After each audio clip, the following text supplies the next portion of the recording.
right, everyone. I'm going to read one more book to you. Here is a book called Grasper. It's about a crab. And again, another meaningful book. I think I read this one first at school. Maybe at home. I think at home. That's a special book.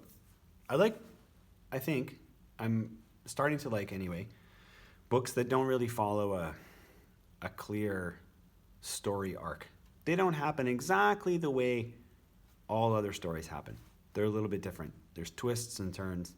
And I think that's why I enjoy that Zen Shorts book, because it wasn't what I was expecting. And this, the same thing. So I hope you enjoyed as well as me and my family did. Hopefully everyone can see this okay. Looks like it. Make sure that's recording. Yep. All right, the book is called Grasper. It's written and illustrated by Paul Owen Lewis, dedicated to Marie, whose heart is always soft. It's a nice sentiment, a nice thing to say. Grasper lived deep between the rocks, beside the sea, where he spent his days looking for bits of food drifting in with the tide. But with so many others there looking too, a scrap of seaweed or a nibble of dead fish was all he could hope to find. When one day, Grasper began to feel quite peculiar, almost swollen inside, like he was having a stomachache. Only he felt this way through his entire body. "I feel as if I'm going to burst," exclaimed the little crab. And he was. Like taking off a coat, now too small for him, Grasper's shell split open along his back. And before he knew it, he had crawled backwards outside himself, or at least what used to be himself. There in front of him was his whole shell, his body, legs, claws, even his eyes. Whoa, weird, huh? The other crabs in the pool saw this and came running. Surrounding Grasper, they asked, "How do you feel?" "Oh, I can hardly move," cried Grasper, "but I feel wonderful, like a new crab. What's happened to me?" "Of course you can hardly move," said one. "You've just molted for the first time, and your new shell hasn't hardened yet to help you." "Of course you feel wonderful," said another. "When a crab's out of his shell, he's out of his mind too. And that's dangerous," said a third, "since a crab must have both a hard shell and a hard heart to survive. Be careful until your new shell has hardened, Grasper, and don't listen to any new thoughts you might have. You're gonna feel like walking out into the open on your new legs. You're gonna want to see what's over the top of the rocks with your new eyes. You're even going to believe there are better things to eat there with your new mouth," warned the others in the circle. "You mean this has happened to all of you too?" Grasper asked. "Oh, yes, of course. Many times," they shouted. There they are, surrounding him. But Grasper couldn't help it. Sometime later, he began to ask himself, could there be another world out there? What will I see over the tops of the rocks? Maybe there are better things to eat out there. Now, he really was having some of the thoughts they'd warned him about. Feeling some strength return to his legs, Grasper began to scramble out from under the rocks. The other crabs ran to block his path. "Don't do it!" shouted one. "These thoughts will pass." "Stay here with us," shouted another. "It isn't safe out there." But the little crab began to climb. "Grasper, stop!" they cried. "No one has ever returned." But it was too late. He had reached the top. Grasper could not believe his new eyes. There was a whole new world out there. A whole world out there. He set off to explore, and he found lots of food. There he is. A large fish. Oh, he is hiding. A shiny treasure. A hungry seagull. a powerful wave, and a giant. That's him. That's the giant. What are you looking at? Asked the huge crab. You're so big, stuttered Grasper. Of course I am, boomed the giant. And you will be too, after you've molted as many times as I have.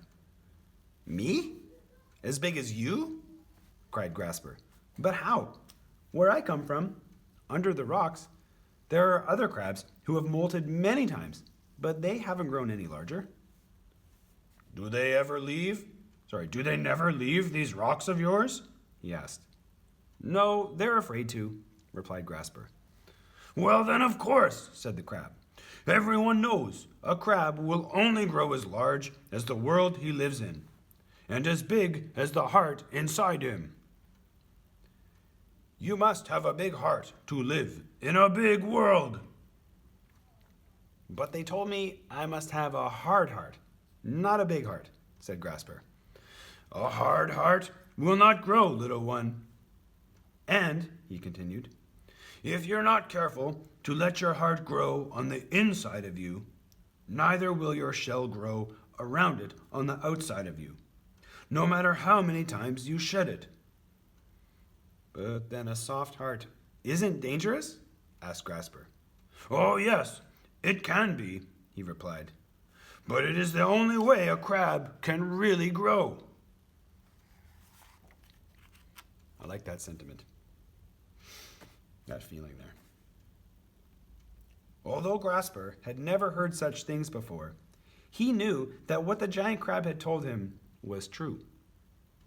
He felt he must tell the others, and carefully he set off to find them again.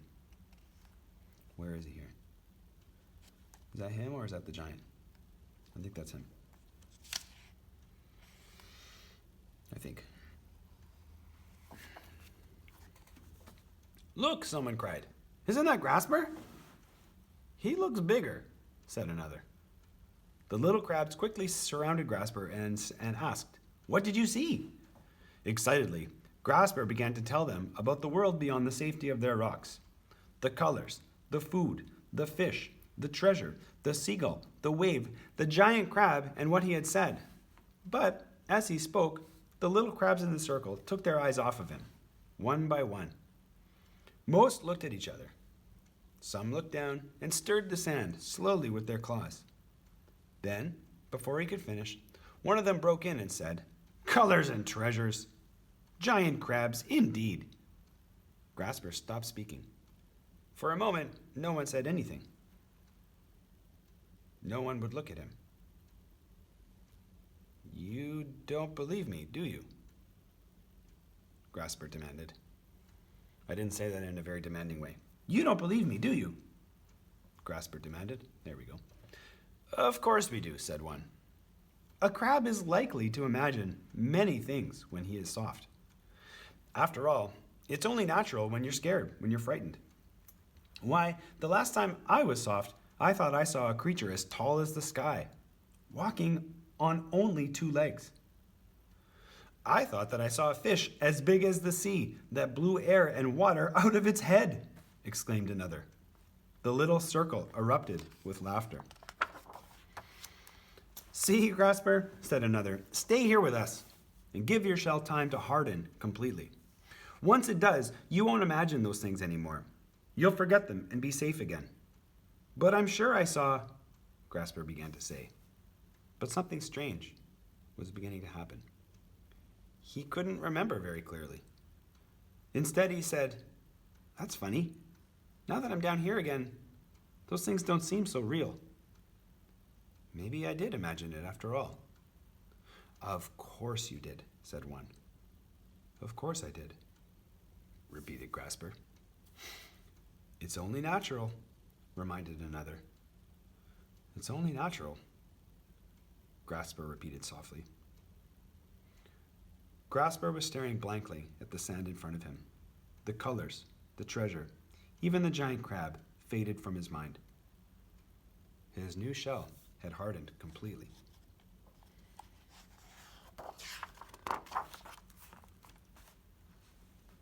Grasper passed his time like the others now, clawing through the sand for things to eat. When one day, a huge shadow passed over him. Grasper looked up, and his eyes opened wide. A large fish was swimming over the rocks, just like one who had tried to eat him. "I didn't imagine that fish," cried Grasper.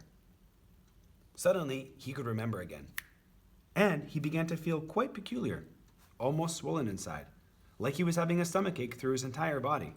Then, crack! Grasper's hardened shell split open, and he was outside of it once again. His heart felt free and soft once more. Quickly, Grasper stumbled to climb up the rocks as best as he could on his soft new legs. A few of the other little crabs followed him, scrambling to block his path, but it was too late. Grasper reached the top, and so did the others. "Oh my," said one. "It's beautiful," said a second.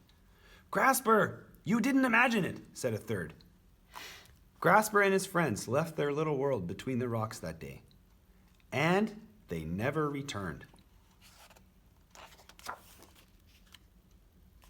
All done.